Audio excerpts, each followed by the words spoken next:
नाजरीन, the axis point में आपका खैर मकदम है। मैं हूं आपका मेज़बान रियाज चौधरी।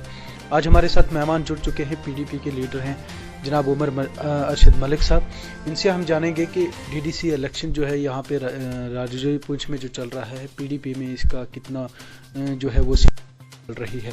उमर जी, द एक्सिस पॉइंट में आपका खैर मकदम। शुक्रिया बहुत बहुत जी आपका। उमर जी, आपने नई तो पीडीपी पार्टी जो है वो ज्वाइन की। सबसे पहले तो मैं आपको मुबारकबाद दूंगा। दूसरे उसके बाद जो है जम्मू कश्मीर में जो डीडीसी इलेक्शन चल रहे हैं, राजौरी पुंछ की बात करें तो राजौरी पुंछ में पीडीपी कितनी सीटों पे जो है वो यहाँ पे इलेक्शन लड़ रही है? जी शुक्रिया आपका। बेसिकली पीडीपी जो है वो गुपकार अलायंस के साथ है और गुपकार अलायंस में जो है इस वक्त अगर हम राजौरी पुंछ की बात करें तो नेशनल कॉन्फ्रेंस और पीडीपी जो है वो दो एक मेन जो है इम्पॉर्टेंट जो है पार्टनर है अलायंस के।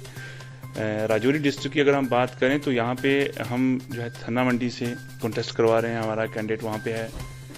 दूसरा बुदल न्यू राजनगर जिसको कहते हैं, वहाँ से हमारा कैंडिडेट है। उसके बाद मोगला से हमारा जो है कैंडिडेट है।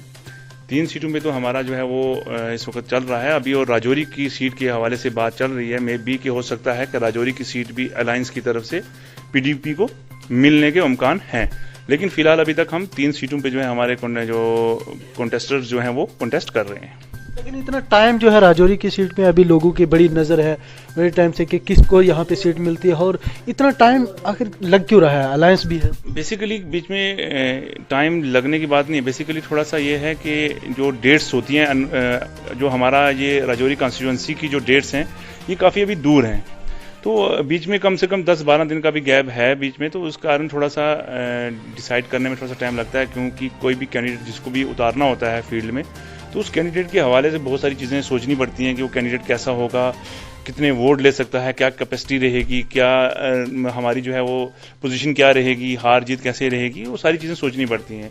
तो इसलिए थोड़ा सा रह रहा है। लेकिन साथ में ये है कि नेशनल कॉन्फ्रेंस की तरफ से भी थोड़ा सा क्लियर हो जाएगा कि वो उनकी क्या रहेगी यहाँ पे सीट को लेकर के। वो अलायंस को पीडीपी को मौका देते हैं या खुद वो रखते हैं, ये अभी उनसे भी बात करना अभी बाकी है। इसी इलेक्शन के बाद आपको क्या लगता है कि जम्मू कश्मीर में किस तरह के कुछ काम होंगे, किस तरह की जो तब्दीली आएगी? क्या कहेंगे आप लोगों को? नहीं, तब्दीली देखिए, तब्दीली इससे पहले पार्लियामेंट के इलेक्शन भी होते रहे, यहाँ पे असेंबलीज के भी होते रहे। फिर पिछले अगर हम खास तौर पे हम बात करें पिछले 1.5-2 साल की, 1.5-2 साल में ये 5वां इलेक्शन है जो यहाँ पे जम्मू कश्मीर में हो रहा है। और पहले 4 इलेक्शन में कौन सा यहाँ बहुत बड़ा तीर किसी ने मार दिया जो अब डीडीसी के इलेक्शन के बाद यहाँ पे डेवलपमेंट होगी। पार्लियामेंट के इलेक्शन यहाँ पे हुए, यहाँ पे ऐसे अपने म्यूनसिपलिटी के इलेक्शन होते हैं, पंचायत के इलेक्शन होते हैं, बीडीसी के इलेक्शन होते हैं। किसी भी इलेक्शन के बाद कोई चेंजिंग यहाँ पे देखने को नहीं मिली है। जो काम जहाँ रुका था वहीं पे रुका पड़ा है, चाहे वो म्यूनसिपलिटी लिमिट के अंदर हो, चाहे वो पंचायत लिमिट के अंदर हो, कोई काम नहीं हो रहा है। सिर्फ इलेक्शन पे इलेक्शन जो है वो जम्मू कश्मीर की आवाम के ऊपर थोपे जा रहे हैं।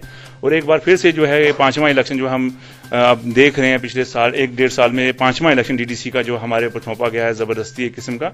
अब कुछ लोग कहते हैं जी कि इलेक्शन लड़ना क्यों था पीडीपी ने या नेशनल कॉन्फ्रेंस ने? तो लड़ना मजबूरी बन गई थी, क्योंकि स्पेस को खाली रखना मतलब ये था कि हम बीजेपी को स्पेस दे रहे हैं, और बीजेपी को स्पेस देने का जो है वो सवाल पैदा नहीं होता है। तो इसलिए गुपकार अलायंस ने ही फैसला किया कि हम इलेक्शन कॉन्टेस्ट करेंगे, ताकि हार जीत बात की बात है, लेकिन हम किसी तरीके से भी बीजेपी को अगर रोकने में कामयाब हो सकता। गुपकार के लिए रविंद्र रैना का जो सवाल है, उन्होंने ये कहा कि गुपकार वालों को सारों को जो है अब टीका लगाना होगा, जय श्री राम का नारा लगाना होगा। तो गुपकार की तरफ से अब क्या कहेगा? देखिए, गुपकार का जो मैं आपको बताऊं, गुपकार की तरफ से जो स्टेटमेंट आएगी या जो देना होगा वो मैडम मोहतरमा महबूबा मुफ्ती जी देंगी या फारूक अब्दुल्ला साहब देंगे, वो उन तक है। लेकिन अगर मैं एक आम नागरिक के तौर पे ये स्टेटमेंट दूंगा कि ये स्टेटमेंट जो है उन्होंने देकर जो है कम से कम ये साबित कर दिया है कि भारतीय जनता पार्टी की एक क्लियर जो है वो एक पॉलिसी है, जो पॉलिसी कभी चेंज नहीं हो सकती है। अब ये मुबारक उन लोगों को है जो भारतीय जनता पार्टी के साथ चलते हैं।